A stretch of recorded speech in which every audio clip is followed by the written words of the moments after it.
അസ്സലാത്തു വസ്സലാമു അലൈക യാ സയ്യിദി യാ റസൂലല്ലാഹ്. മദീനയിലേക്കൊരു യാത്ര. ഹൃദയത്തിൻ്റെ ആനന്ദമാകുന്ന ആ ഹബീബായ തങ്ങളെ സ്നേഹിക്കുവാൻ എല്ലാ ഹൃദയങ്ങളെയും ഈ യാത്രയിലേക്ക് ക്ഷണിച്ചുകൊള്ളുകയാണ്. ആരാണ് നമ്മുടെ ഹബീബ്? ലോകത്തിൻ്റെ പ്രവാചകൻ. ജനതയ്ക്ക് റഹ്മത്താക്കപ്പെട്ട ആ നബി. അള്ളാഹു പറയുകയാണ്, നബിയെ, അങ്ങേ ഈ ലോകത്തേക്ക് അയച്ചത് റഹ്മത്തായിട്ട് തന്നെയാണ്. എല്ലാവർക്കും ഗുണം ചെയ്യുന്ന നബിയാണ്. ഒരു വിഷമം വന്നാൽ ആ ഹബീബിന് താങ്ങാൻ പറ്റുകയില്ല. അള്ളാഹുവിൻ്റെ നൂറാകുന്ന ആ പ്രകാശത്തിൽ ജനിപ്പിച്ച നബി ലോകർക്ക് മാതൃകയാണ്.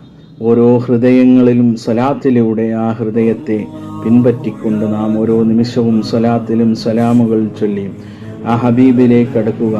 റഫുൽ ഹൽക്കുമാണല്ലോ അങ്ങ് അള്ളാഹു സൃഷ്ടിച്ചതിൽ വെച്ച് ഏറ്റവും ഉത്തമൻ അത് ഹബീബാണ്.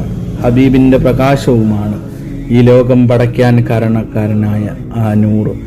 സയ്യിദുൽ വറാ ഉജൂദ് താഹ റസൂലുള്ളാഹി സ്വല്ലല്ലാഹു അലൈഹി വസല്ലം.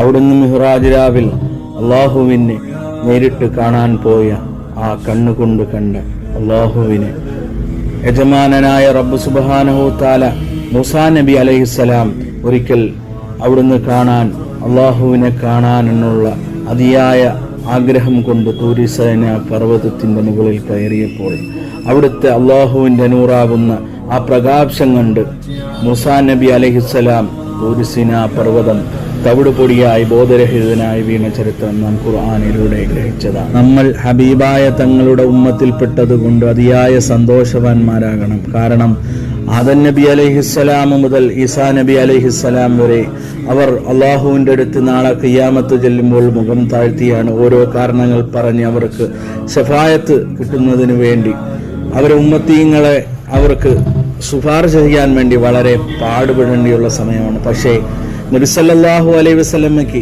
വളരെ പ്രയാസമില്ലാതെ തന്നെ നമ്മളെ രക്ഷിക്കാൻ കഴിയും.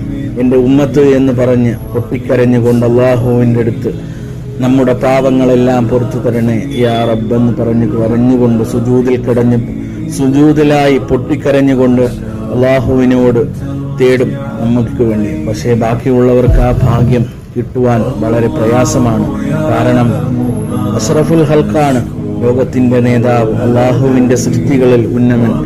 അതിനെക്കൊണ്ട് നമ്മൾ ധാരാളം സലാത്തുകൾ ചൊല്ലിക്കൊണ്ട് ഹബീബിലേക്ക് അടുക്കുകയും നിസ്കരിച്ചുകൊണ്ട് അള്ളാഹുവിനേക്ക് സുജൂദിൽ കിടന്ന് പൊട്ടിക്കരഞ്ഞുകൊണ്ട് നമ്മുടെ ഈ ലോകത്ത് നിന്ന് വിട പറയും.